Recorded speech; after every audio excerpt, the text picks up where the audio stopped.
آپ سورہ فاتحہ ہی آپ کی آج قبول ہو گئی نا عرفات والے دن، تو بس آپ کی زندگی سنور گئی. تو وہ کہتے ہیں یہی پڑھی جانا. ایک تو لا الہ الا اللہ وحدہ لا شریک لہ تو ہے ہی، سورہ فاتحہ بار بار پڑھو، تب تک پڑھو جب تک آپ اللہ سے کنیکٹ نہ کر جو آپ کو یہ محسوس نہ ہو کہ واقعی میرا کنیکشن ڈیولپ ہو گیا.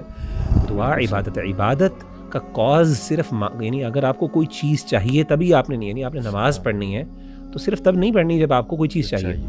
دیکھیں کہ دنیا کا بیسٹ ڈے 9 ذی الحج، علماء اس پہ کافی جو ہے وہ کنسنسس ہے، اور بیسٹ ڈے پہ جو بیسٹ دعا نبی صلی اللہ علیہ وسلم نے سکھائی وہ ہے لا الہ. تو جب تک مجھے کچھ نہ کچھ مل رہا ہے تب تک میری دعا قبول ہو رہی ہے، اور جب تک مجھے نہیں ملا بظاہر اپیرنٹلی جو میں مانگ رہا ہوں اس کا مطلب میری دعا بھی نہیں قبول ہو رہی ہے. انس بھائی کہتے ہیں کہ دیکھیں جی، اللہ سے زیادہ کس کو پتہ ہے کہ آپ کے مسئلے کیا ہیں؟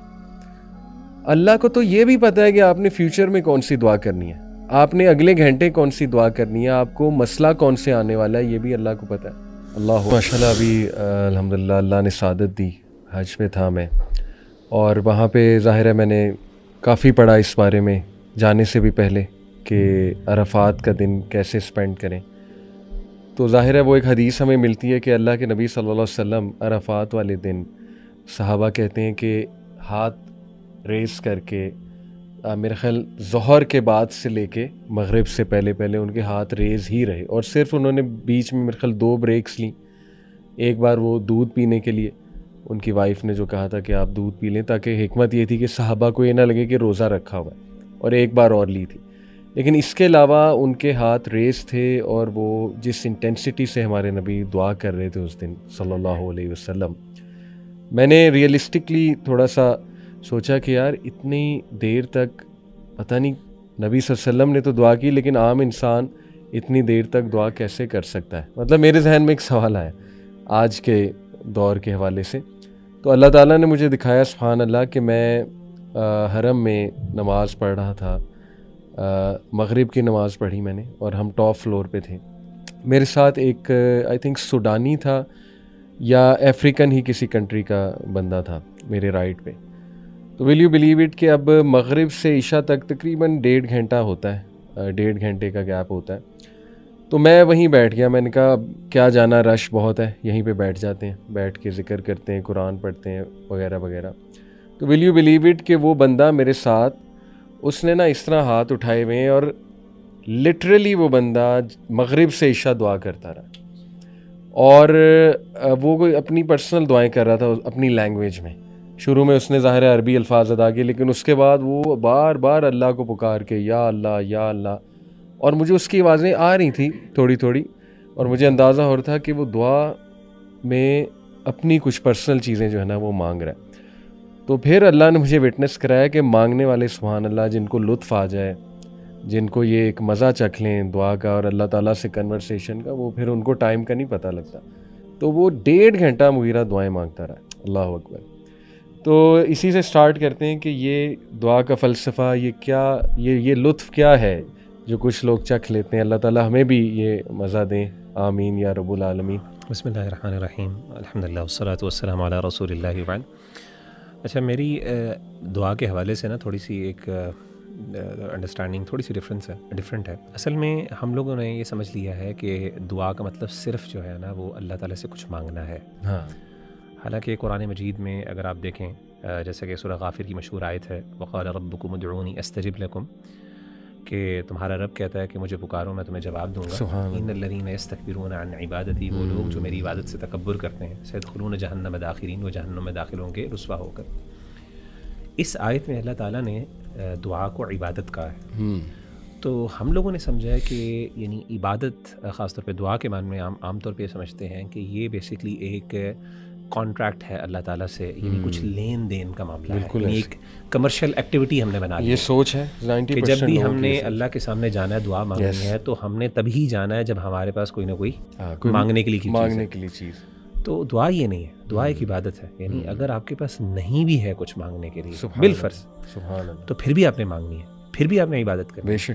دیکھیں بہت سے ایسے لوگ ہیں جو اپنے آپ کو اللہ معاف کرے سیلف سفیشینٹ سمجھتے ہیں. صحیح. جیسے کہ قرآن مجید نے بھی ایسے شخص کے بارے میں بات کی نا، الرآہ استغنی. بالکل صحیح. کہ اس نے سمجھا کہ میں مستغنی ہوں، یعنی مجھے کسی چیز کی ضرورت نہیں ہے. صحیح ہے. یعنی میں نے ایکچوئل میں کچھ لوگوں کو دیکھا ہے کہ اللہ نے اتنی نعمتیں ان کو دی ہیں، ہر طرح کی نعمت ان کے پاس ہے کہ they don't have apparently any reason to actually cry in front of Allah subhanahu wa ta'ala. ان کے پاس کوئی ریزن نہیں ہے اور وہ سمجھتے میں کیوں مانگوں اللہ سے جب مجھے ضرورت نہیں ہے کچھ. تو انفارچونیٹلی مسئلہ یہ ہے کہ وہ دعا کے فلسفے کو نہیں سمجھے. دعا عبادت ہے، عبادت کا کاز صرف یعنی اگر آپ کو کوئی چیز چاہیے تبھی آپ نے نہیں، یعنی آپ نے نماز پڑھنی ہے تو صرف تب نہیں پڑھنی جب آپ کو کوئی چیز چاہیے.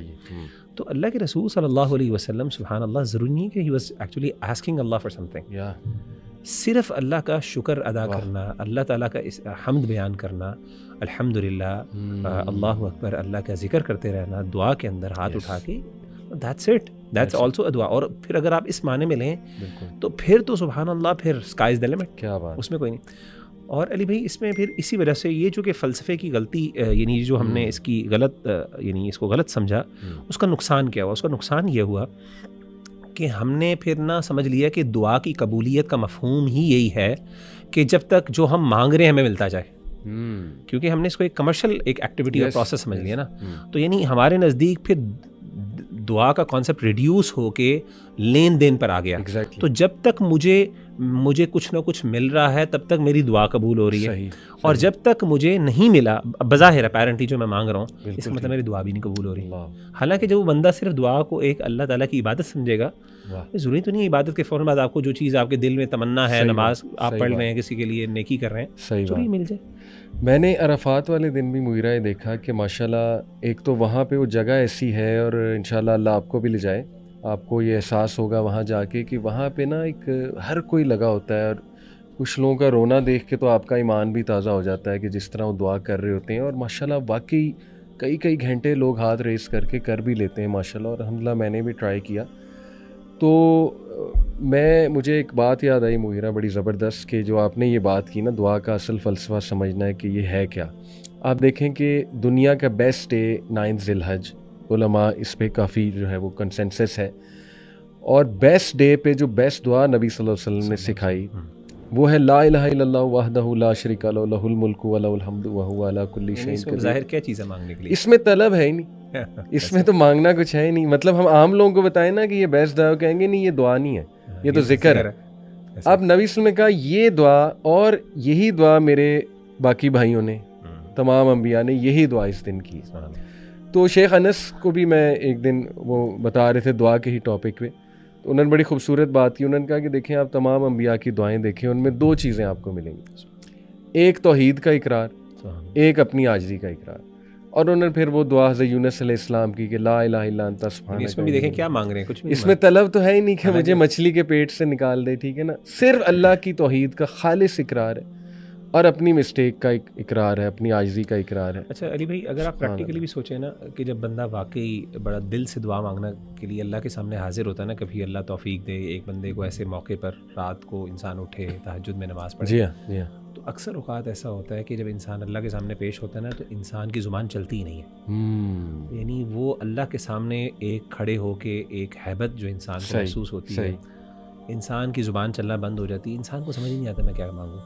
اور وہ عاجزی اور انکساری جو ہوتی ہے نا وہ انسان کے آنکھوں سے آنسو نکال دیتی ہے. یہ بہت بڑی بات ہے، مطلب میرا خود ایکسپیرینس ہے. کئی دفعہ میں بڑا جناب شوق سے ذوق سے اللہ کے سامنے کھڑا ہوا کہ جی میں نے کچھ آج مانگنا ہے، اور ذہن میں بہت سی لمبی لسٹ ہوتی ہے. بس آ جا کے انسان یہی پکار سکتا ہے، اللہ میرے پاس تو کچھ نہیں، میں تیرے سامنے حاضر ہوں، مجھے پتہ نہیں میں کیا مانوں. یعنی ہم اتنے عاجز ہوتے ہیں. اور وہ عاجزی اور انکساری کو نا انسان واقعی، میں مطلب جیسے آپ نے بات کی نا شیخ انس کی، میں اس کو ریلیٹ کر سکتا ہوں. بالکل صحیح. کہ صحیح معنوں میں جب انسان، تو انسان کو بولنے، انسان کے صرف جذبات ہوتے ہیں ایسی، اور انسان بس آنکھوں سے آنسو نکل رہے ہیں، جذبات انسان ایکسپریس کرنے کی کوشش کر رہا ہے، وہ ہو نہیں رہے، انسان ہو رہا ہے. اور اس پہ پھر واقعی پھر آدھا پونا گھنٹہ کیا گھنٹوں لگ جاتے ہیں، انسان اس فیلنگ سے باہر نہیں نکل سکتا. اور وہ لذت اور وہ ایک اٹیچمنٹ اللہ کے ساتھ جو انسان کو محسوس ہوتی ہے اس وقت. میں ایک اور اسکالر کو سن رہا تھا، وہ ماشاءاللہ حاجیوں کو بتا رہے تھے، کہتے کہ بھائی آپ سورہ فاتحہ ہی آپ کی آج قبول ہو گئی نا عرفات والے دن، تو بس آپ کی زندگی سنور گئی. تو وہ کہتے یہی پڑھی جانا. ایک تو لا الہ الا اللہ وحدہ لا شریک لہ تو ہے ہی، سورہ فاتحہ بار بار پڑھو، تب تک پڑھو جب تک آپ اللہ سے کنیکٹ نہ کر جو آپ کو یہ محسوس نہ ہو کہ واقعی میرا کنیکشن ڈیولپ ہو گیا. تو اسی کی طرف تھوڑا میں چاہوں گا مغیرہ ہم اور بات کریں. دیکھیں تہجد کی دعا اللہم لک الحمد انت قیم السماوات والارض ومن فیہن ولک الحمد لک ملک السماوات والارض ومن فیہن، لمبی دعا حدیث سے ثابت ہے. اس میں بھی اللہ کی حمد ہے، اس میں بھی اللہ کی توحید ہے. آئی تھنک یہ تھوڑا سا اگر میں ماڈرن ٹرمنالوجی یوز کروں، دس از دا سیکرٹ کوڈ وچ انبیاء ایکچولی انڈرسٹوڈ کہ اللہ رب العالمین کی حمد بیان کرو، توحید کا اقرار کرو. اللہ کو پسند ہے کہ اللہ کی توحید کا اقرار کیا جائے، کیونکہ یہ جو بیسٹ اسٹیپ ہے، جو بیسٹ دعا ہے، لا الہ الا اللہ وحدہ لا شریک لہ اکبر. تو اللہ کے سامنے سر گڑ گڑا کر اس کی توحید کا اقرار کریں اور اپنی عاجزی کا اقرار کریں. اللہ تعالیٰ سے بہتر کوئی نہیں جانتا آپ کا مسئلہ حل کیسے ہوگا. تو واقعی اگر آپ انبیاء کی دعائیں دیکھیں، ان میں یہی دو چیزیں بار بار ہمیں ملتی ہیں، ایک توحید کا اقرار اور ایک اپنی عاجزی کا اقرار. آپ دیکھ لیں کہ ابراہیم علیہ السلام کی دعائیں دیکھ لیں، زکریا علیہ السلام کی دعائیں آپ دیکھ لیں، ایون جو ایوب علیہ السلام جو کافی سخت علیل تھے، ان کی دعا آپ دیکھ لیں، ربی انی مسنی الضر وانت ارحم الراحمین. وہ واسطہ دے رہے ہیں اللہ کو، اقرار کر رہے ہیں اللہ کا کہ اللہ آپ ارحم الراحمین ہیں، آپ سب سے زیادہ رحم کرنے والے ہیں. تو اس پہ میں چاہوں گا تھوڑا سا، اور ہم شروع میں چاہتا ہوں کہ نا یہ فلسفہ مزید سمجھائیں، کیونکہ مجھے نا اس سوال بڑے آتے ہیں کہ میری دعا نہیں قبول ہو رہی، کافی عرصے سے میں دعا کر رہا ہوں یا کر رہی ہوں. تو پہلی بات، کیا دعا ہمیں کرنی بھی آتی ہے کہ نہیں کرنی آتی ہے، اور اس کے آداب کیا ہیں، اس کا فلسفہ کیا ہے، تھوڑا اس پہ میں چاہتا ہوں کہ ہم. اچھا، آپ نے جو سیدنا جو انبیاء کی مثال دی ہے، وہ سورۃ الحج سورہ انبیاء کے اندر اللہ تعالیٰ نے پورا ایک رکوع ہے جس میں ان آیات دعاؤں کا ذکر کیا، اور وہ ساری بالکل رائٹلی سیڈ، وہ ساری دعائیں ایسی ہیں. اور اس میں خاص طور پہ سیدنا زکریا کی مثال، بلکہ اگر آپ ان کو ان آیات ان دعاؤں کو ہم نکال لیں اور وہ ساتھ ساتھ کوڈ بھی کریں تو بڑا اچھا ہو جائے گا. یہ ایک مسنون دعائیں ہیں، ربنا لا تذرنی فردا وانت خیر الوارثین. اور علی بھائی، جو مطلب میں تھوڑا سا یہاں پہ ایک اور پوائنٹ کی طرف آئیڈینٹیفائی، یعنی تھوڑی سی توجہ مبذول کروانا چاہتا ہوں. وہ یہ ہے کہ انبیاء کی جب ہم بات کرتے ہیں تو انبیاء کو اللہ تعالیٰ نے کس طریقے سے قرآن مجید میں ہیومنائز کیا ہے. یعنی ہم نے تو انبیاء کو تھوڑا سا ڈی ہیومنائز کیا نا. ہم نے سمجھا کہ شاید انبیاء اس دنیا کی مخلوق ہی نہیں تھے، ان کے مسئلے اور ہمارے مسئلے الگ نہیں تھے. قرآن مجید کے اندر اگر آپ انبیاء کی دعاؤں کو اکٹھا کریں تو آپ کو ان کی وہ دعائیں ملتی ہیں جو ایک بندے، ہر بندے کا مسئلہ ہے. اور آپ کو وہ عاجزی، وہ انکساری، آپ کو وہ ہیلپ لیسنس اللہ کے سامنے، وہ انکیپیسیٹیٹڈ ہے ایک بندہ، عاجز ہو گیا اللہ کے سامنے، وہ ساری آپ کو فیلنگز نظر آتی ہیں ایکسپریس ہوتی ہوئی. سیدنا زکریا کی مثال لے لیں. سیدنا زکریا علیہ الصلوۃ والسلام پریشان ہے کس بارے میں کہ اللہ تعالیٰ میرے بعد میرے گھر والوں کا کیا بنے گا. اور وہ انداز جو سورہ مریم کے اندر اللہ تعالیٰ نے ذکر کیا وہ بڑا عجیب ہے.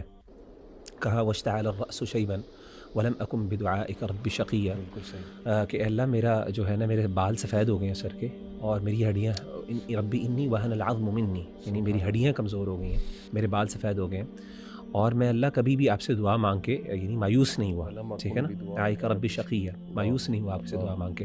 اچھا، آگے کیا کہا، وانی خفت الموالی من ورائی وکانت امراتی عاقرا فہب لی من لدنک ولیا. کہا کہ اللہ مجھے اپنے بعد اپنے گھر والوں کا ڈر ہے.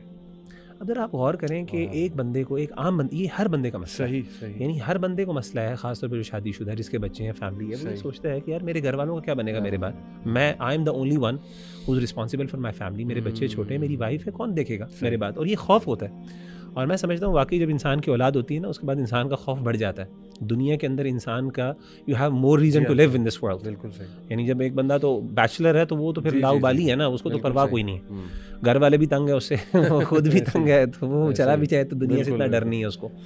لیکن جب اولاد ہے تو انسان کو سب سے بڑا ڈر کیا ہے؟ اب نبی، سوال یہ پیدا ہوتا ہے نبی کو ڈر ہے، یعنی وانی خفت الموالی من ورائی وکانت، یعنی. اور مفسرین نے بیان کیا کہ سیدنا زکریا کہہ رہے ہیں کہ میرے فیملی کے اندر، میرے رشتہ داروں میں کوئی ایسا بندہ نہیں جس پہ میں اتنا ٹرسٹ کر سکوں جو میری فیملی کی ذمہ داری اٹھا سکے. اللہ مجھے ایک نا ولی عہد عطا کر دیں، یعنی جو میرے بعد اس میری فیملی کا، میری بیوی کا خیال رکھ سکے، میرے گھر والوں کا خیال رکھ سکے. تو اب یہ جو چیز ہیں، یہ دعائیں ہیں. اور کس طریقے سے اللہ کے سامنے عاجز ہو گیا کہ اللہ لا تذرنی فردا، مجھے اکیلا نہ چھوڑی، وانت خیر الوارثین، تو بہترین وارثین میں سے ہے. تو اب سوال یہ پیدا ہوا کہ یہ چیزیں ایک یعنی ایک انبیاء کو ہیومنائز کرتی ہیں. بالکل کہ وہ انسان تھے، ان کے بھی وہ فیلنگز تھیں، ان کے بھی وہ احساسات تھے. یعنی اللہ معاف کرے، آپ کبھی بھی یہ نہ سمجھیے گا کہ وہ کسی اور دنیا سے تھے، ان کی وہ طلب نہیں تھی جو ہماری ہے. تو جب ہم ان چیزوں کو دیکھتے ہیں نا، پھر ہم اپریشیٹ بھی زیادہ کر سکتے ہیں اور ریلیٹ بھی کر سکتے ہیں. صحیح.